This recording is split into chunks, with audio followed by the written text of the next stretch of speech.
Você está assistindo a uma série de vídeos informativos da iniciativa da Coordenação das Organizações Indígenas da Amazônia Brasileira, COIAB, TNC Brasil, Fundação Nacional dos Povos Indígenas, FUNAI, com o apoio da Wikipact Brasil. Hoje vamos entender o que é governança e repartição de benefícios em projetos e programas de Rede Mais.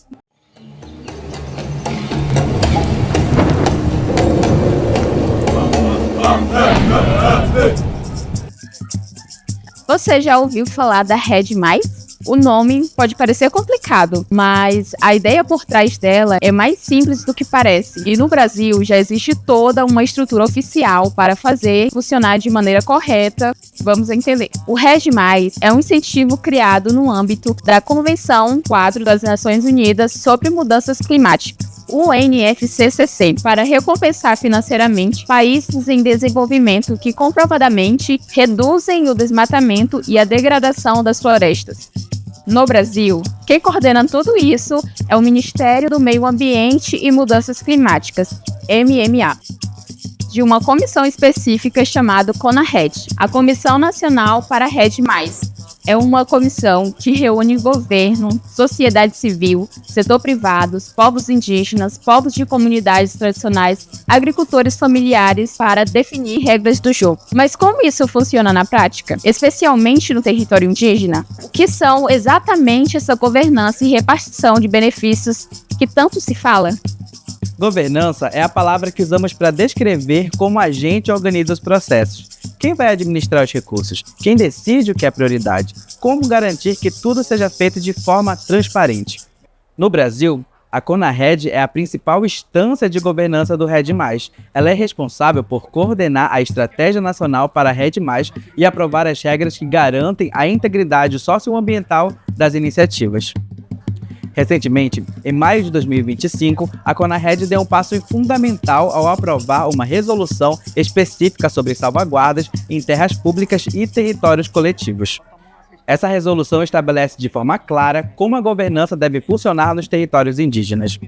Consulta livre, prévia e informada.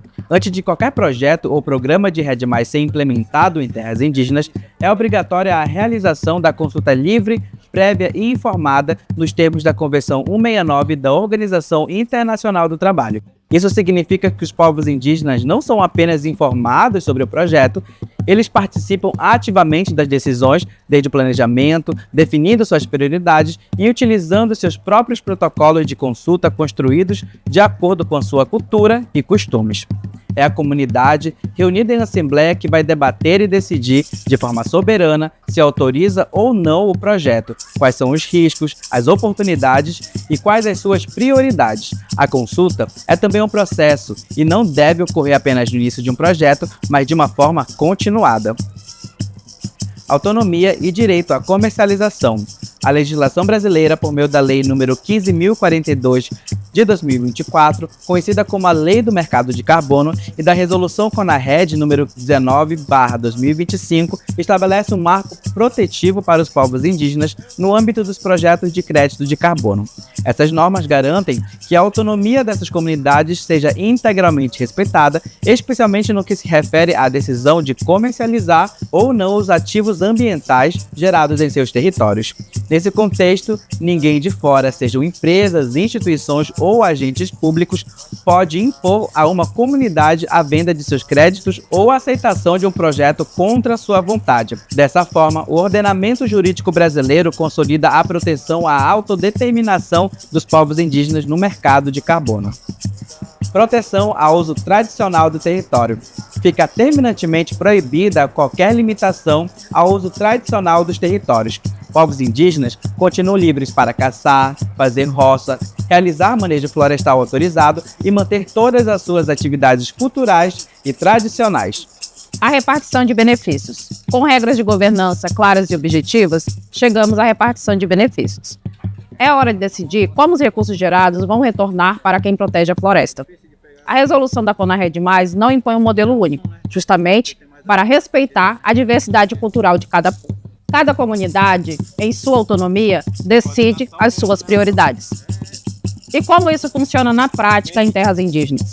a partir das salvaguardas estabelecidas pelo MMA e pela CONARED+. De forma participativa, os benefícios podem ser aplicados de diversas formas, sempre decididos coletivamente. Proteção e vigilância do território.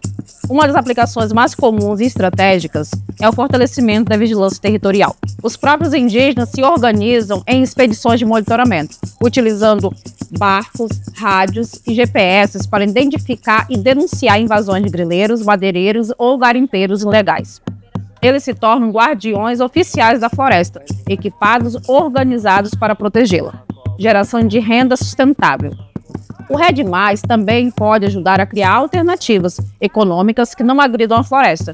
Por exemplo, uma comunidade pode decidir usar parte do recurso para construir um polo de artesanato, comprar equipamentos para o manejo sustentável de castanha do Pará ou do açaí, ou estruturar o turismo de base comunitária. É o que alguns chamam de projetos de projetos. O REDD+, financiando as próprias iniciativas de desenvolvimento sustentável da comunidade. Precauções com o futuro. A resolução da CONARED+, também exige que os contratos, por serem de longa duração, incluam cláusulas revisoras e rescisórias. Isso garante que as gerações futuras fiquem amarradas a decisões tomadas no passado. Se daqui a 20 ou 30 anos os jovens acharem que o contrato não é mais benéfico, eles terão mecanismos para negociar ou até mesmo sair do acordo.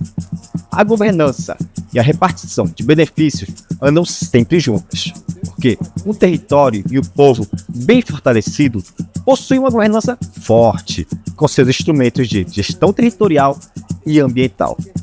Um protocolo de consulta construído de forma participativa, formas próprias de resolução de conflitos.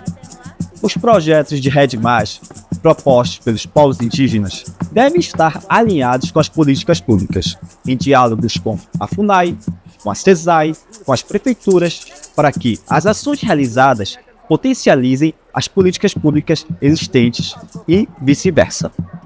É importante também que o projeto de REDD+, não seja a única fonte de recursos de um território, mas um projeto que contemple outros projetos e que possa servir também como uma poupança, um fundo do qual os indígenas possam se utilizar para investir em ações e atividades importantes para aquelas pessoas e aquele território. Resumindo, a governança do REDD+, é o conjunto de regras construídas coletivamente em instâncias como a CONARED+, que garantem que os povos indígenas estejam no centro das decisões, com direito à consulta prévia, à autonomia e à transparência. São regras também construídas dentro dos territórios pelos próprios povos indígenas.